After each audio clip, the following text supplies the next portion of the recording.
The Summer Olympics are here, and thousands of athletes are in Tokyo for the 32nd Olympiad. This year marks the 45th anniversary of Boxing Hall of Famer Sugar Ray Leonard's gold medal performance at the Montreal Games in 1976.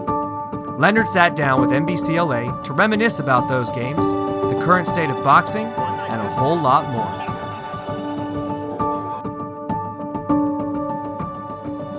This is Michael Duarte with NBCLA, and most of you probably know my next interview, my guest, is one of the greatest boxers who ever lived. He won 5 world titles in 5 weight classes and became the first boxer to ever earn more than $100 million in the ring at a time where now that would probably be close to $1 billion by today's inflation rates. But an entirely different generation, a younger generation, a generation of, like myself, know him as a boxing analyst, an actor, a television host, and most of all, a philanthropist. So I want to welcome in my guest, Mr. Sugar Ray Leonard. Thank you for joining us for this quick interview.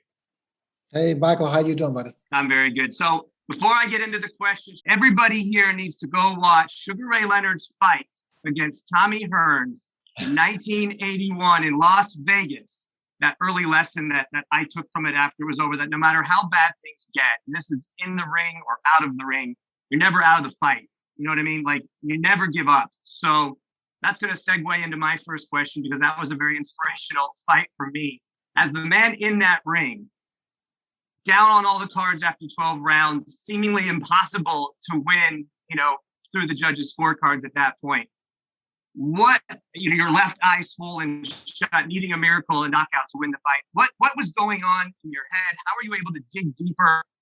What do you remember about that moment and just how you were able to overcome the adversity that was going on there? Michael, that's a very good question, because that's what is required and needed to win when you're down. Composure, for sure.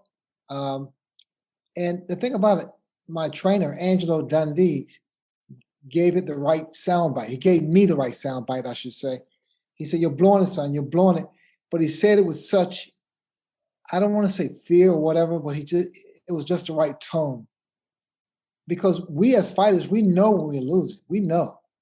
We know when the guy's ahead of us by punches. And Angelo said that to me, "You're blowing it, son, you're blowing it." That's all I needed for that little mental, psychological boost.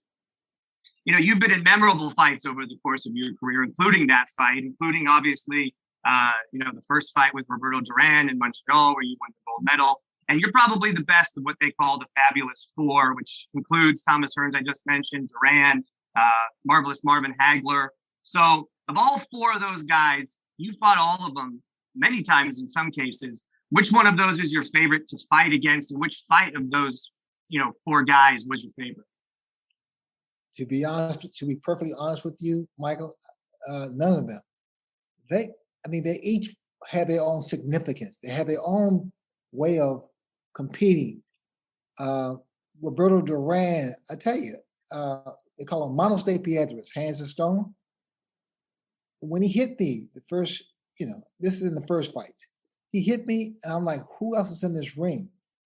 Because he hit so hard, and it felt like somebody else was in the ring besides the referee. Tommy Hearns, like I gave you, his height, his reach. Tommy was just a freak of nature physically. Hagler, Marvelous Marvin Hagler, was tough, ambidextrous, knockout power in both hands, and he was just a tough guy.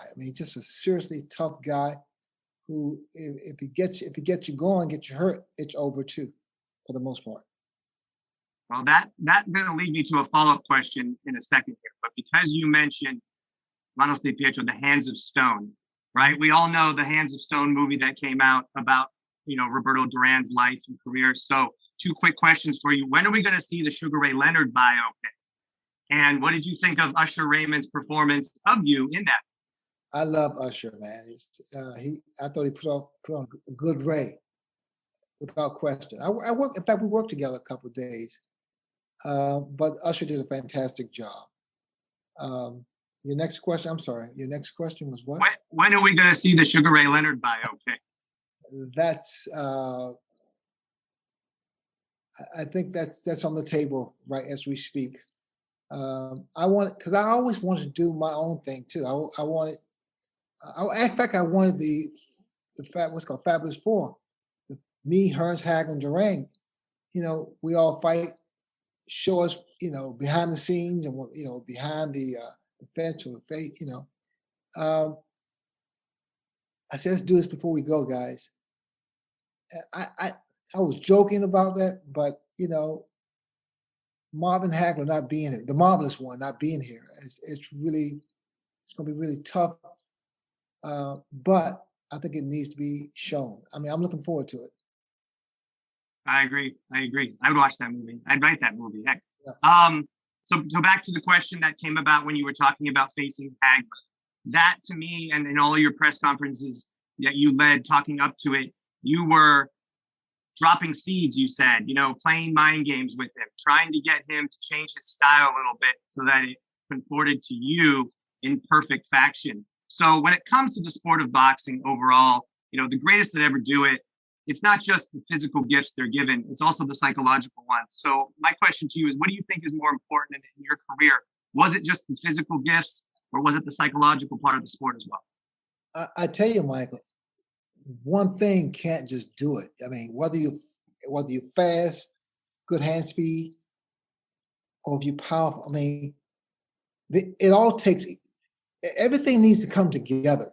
Your power, your speed, your chin, solid chin, your movement, your defense. I mean, all these things come together. That's who wins the fight. It's not just one. I mean, one punch, guys hit so hard, that can happen. But the chances of that happening with a top-notch champion, that doesn't happen that easy.